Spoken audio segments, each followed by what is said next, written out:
You ever look at something like the Great Pyramids and just wonder, how on earth did they do that? These ancient wonders are so incredible they almost feel impossible. But what if the answer isn't on Earth at all? What if we had a little help? Today, we are diving deep into one of the most exciting and out there ideas ever, the Ancient Astronaut Theory. It really all comes down to this one single, explosive idea from Erich von Daniken's 1968 book, Chariots of the Gods. The gods were astronauts. Just let that sink in. The concept that all the ancient gods we read about weren't magical beings, but were actually flesh and blood visitors from another planet, that idea lit a match and started a worldwide phenomenon. And that phenomenon has a face you probably know very well, the TV show Ancient Aliens. I mean, this is where the theory just went into overdrive. It took what was a kind of niche bookstore idea and beamed it straight into our living rooms, week after week. It turned a curiosity into a primetime obsession. And get this, more than 19 seasons. Think about that. A show running for that long isn't just a flash in the pan, it's practically a cultural institution.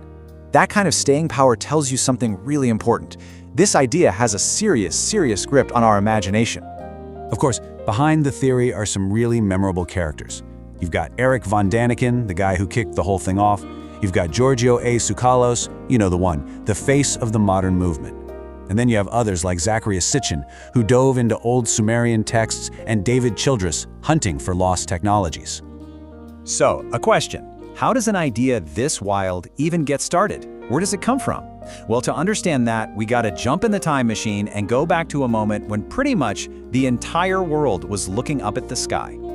You see, timing is everything. This theory didn't just appear out of thin air, it landed smack in the middle of the space race. We were launching our first satellites, dreaming of going to the moon, and right at that moment, von Daniken asks this amazing question. What if someone else already made the trip and came here? For a generation obsessed with outer space, it was the perfect what if. And that brings us to the big one, the absolute poster child for the ancient astronaut theory, the Great Pyramids of Giza. They're huge, they're ancient, and for a lot of people, they just don't seem possible. So here's the claim, right? We're talking millions of stone blocks, each weighing several tons, aligned almost perfectly with the stars. The argument is simple. There's just no way people in the Bronze Age could have pulled that off. Therefore, they must have had help. And it's a powerful argument. But what does the actual evidence tell us?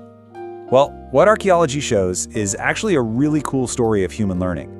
The Great Pyramids didn't just pop into existence. They were the result of a long, fascinating process of trial and error. They started with simpler tombs, then they tried stacking them up into a step pyramid. They even had some epic fails, like the famous bent pyramid. This isn't a story about alien perfection. It's a story about human beings getting better and better at something. And how they do it? With tools that were surprisingly simple, but used in totally genius ways. We're not talking about lasers or anti-gravity.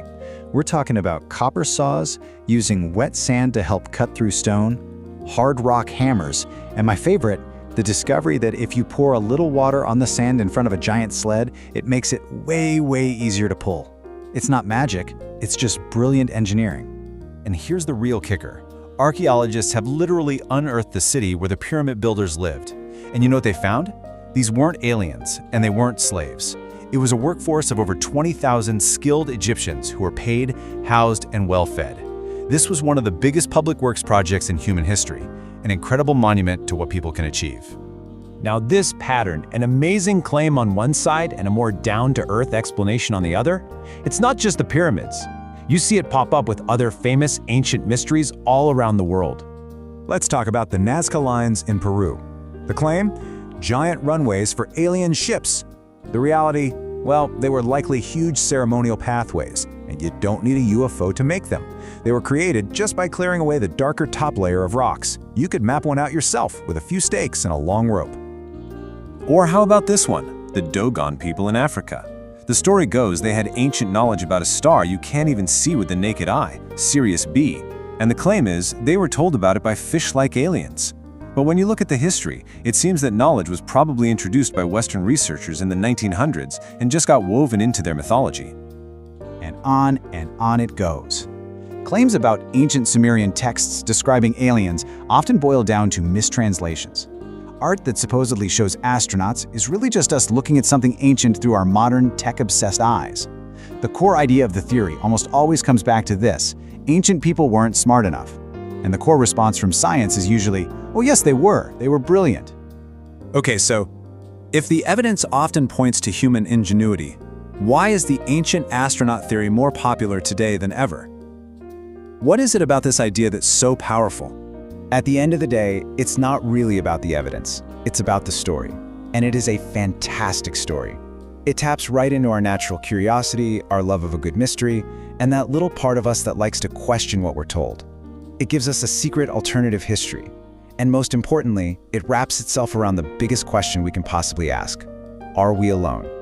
And there's something to be said for that. Even a lot of critics will admit that the real power of a show like Ancient Aliens is that it gets people curious.